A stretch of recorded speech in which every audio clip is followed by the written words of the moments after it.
मित्रों, आज जो आप अपने आसपास बुराइयों को होते हुए देख रहे हैं, ये कोई नई बात नहीं है, बल्कि यह सृष्टि के आरंभ से ही होती आ रही है। जहां तक स्त्रियों पर होने वाले अत्याचार की बात करें तो यह सभी युगों में होती रही है। इसका वर्णन आपको कई धर्म ग्रंथों में वर्णित कथा के माध्यम से मिल जाएगा। आज हमारे समाज में किसी न किसी तरह रोज नारियों का शोषण हो रहा है। इसलिए आज की इस वीडियो में हम आपको एक ऐसी ही नारी यौन शोषण से जुड़ी कथा के बारे में बताने जा रहे हैं, जिसके अनुसार एक पिता ने अपनी पुत्री को ही कई पुरुषों से संबंध बनाने को विवश कर दिया था। तो आइए जानते हैं नारी के यौन शोषण की ये पौराणिक कथा। नमस्कार मित्रों, द डिवाइन टेल्स पर आपका स्वागत है। मित्रों, जैसा कि हम सभी जानते हैं कि हमारे धर्मशास्त्र सदा ही पारदर्शी रहे हैं। पौराणिक काल के लेखकों ने समाज में व्याप्त किसी भी तरह की बुराइयों को छिपाने की कोशिश नहीं की है। उन्होंने अपने लेखों के माध्यम से आम जनमानस को आईना दिखाने की कोशिश की है। इसी कड़ी में चंद्रवंशी राजा ययाति की पुत्री माधवी से जुड़ी एक कथा महाभारत के यज्ञयोग पर्व में पढ़ने को मिलती है, जिसके अनुसार ययाति ने अपनी ही पुत्री को कई लोगों से संबंध बनाने को विवश कर दिया था। महाभारत में वर्णित कथा के अनुसार पौराणिक काल में महर्षि विश्वामित्र का गालव नाम का एक शिष्य हुआ करता था, जो बहुत ही निर्धन था। महर्षि विश्वामित्र के आश्रम में जब गालव की शिक्षा पूरी हुई तो विश्वामित्र ने उसकी गरीबी के कारण उससे गुरु दक्षिणा लेने से मना कर दिया। यह बात गालव को अच्छी नहीं लगी और वह अपने गुरु महर्षि विश्वामित्र से गुरु दक्षिणा मांगने की जिद करने लगा।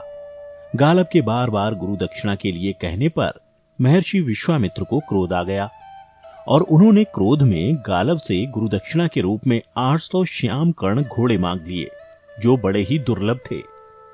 गुरु की यह बात सुनकर गालव प्रसन्न हो गया और महर्षि विश्वामित्र से आज्ञा लेकर आश्रम से श्याम कर्ण घोड़े की खोज में निकल पड़ा।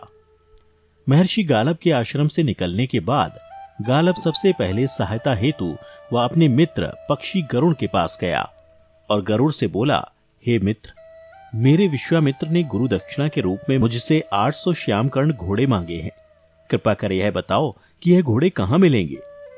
अपने मित्र गालव की बात सुनकर गरुड़ बोले, मित्र, ऐसे घोड़ों के लिए हमें सबसे पहले प्रतिष्ठानपुर के महाराजा ययाति के पास चलना चाहिए, वही हमारी सहायता कर सकते हैं।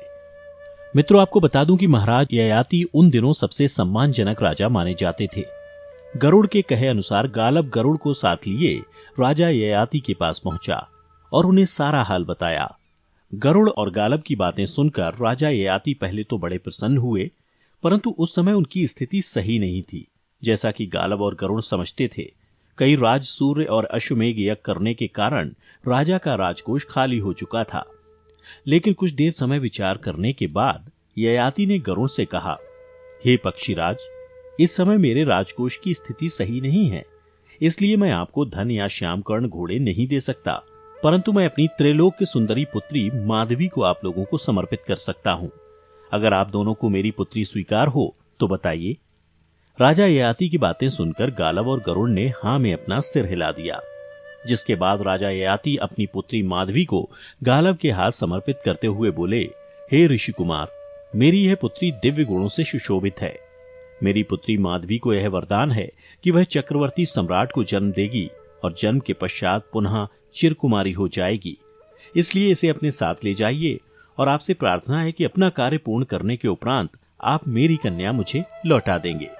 राजा ययाति के मुख से माधवी के बारे में ऐसी बातें सुनकर गालव मन ही मन सोचने लगा कि ऐसी सर्वगुण संपन्न एवं सुंदरी कन्या के बदले कोई भी राजा अपना राज्य तक दे सकता है, फिर 800 श्याम कर्ण घोड़े क्या हैं? फिर कुछ देर बाद गालव और गरुड़ माधवी को संग लेकर ययाति के राजमहल से निकल पड़े और वहां से सर्वप्रथम अयोध्या के राजा हर्यश्व के पास पहुंचे। वहां पहुंचकर गालव ने हर्यश्व को अपनी सारी बातें बताईं। गालव की बातें सुनकर राजा हर्यश्व ने कहा कि हे ऋषिपुत्र, इस समय तो मेरे पास केवल 100 ही श्याम कर्ण घोड़े हैं। फिर राजा हर्यश्व ने अपनी असमर्थता प्रकट करते हुए गालव और गरुड़ को यह सलाह दी कि आप मेरे ही समान अन्य राजाओं से भी माधवी के बदले में वैसे श्याम कर्ण अश्वों की प्राप्ति का उपाय करें। मैं अपने 200 अश्वों को देकर माधवी से केवल एक पुत्र की उत्पत्ति चाहता हूँ। अगर आप लोगों को मेरी यह शर्त स्वीकार नहीं तो आप लोग दूसरे राजा के पास जा सकते हैं। इधर दूसरा कोई चारा ना होने के कारण गालव और गरुड़ ने अयोध्यापति हर्यश्व की बात मान ली और माधवी को अयोध्या में छोड़ दिया।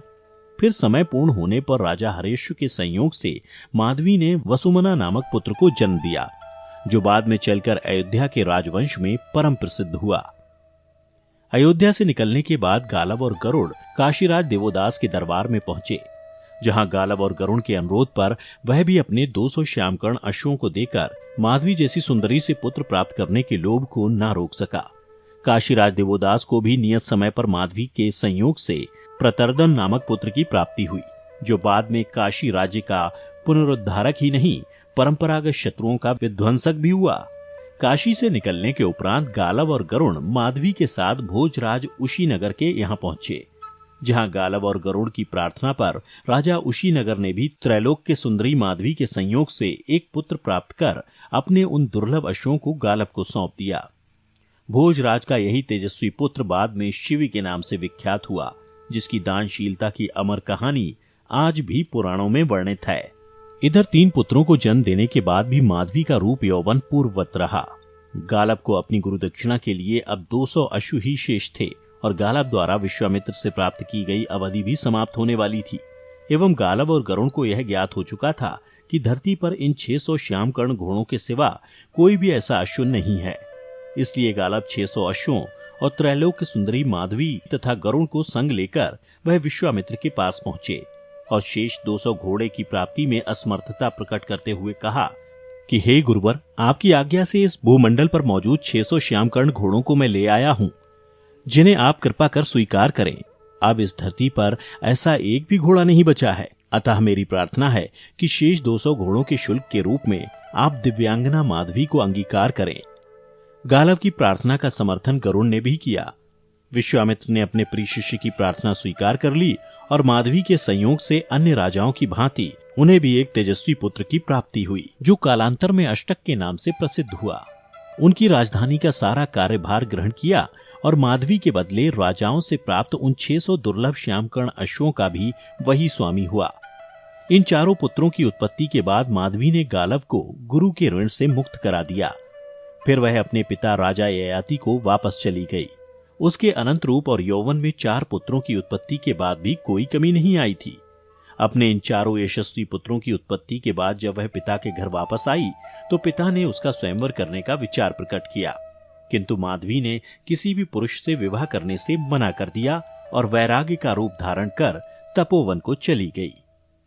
तो मित्रों, उम्मीद करते हैं कि आपको हमारी आज की वीडियो पसंद आई होगी। अगर हाँ, तो वीडियो को ज्यादा से ज्यादा लाइक और शेयर करें और अपना विचार कमेंट के माध्यम से साझा करें।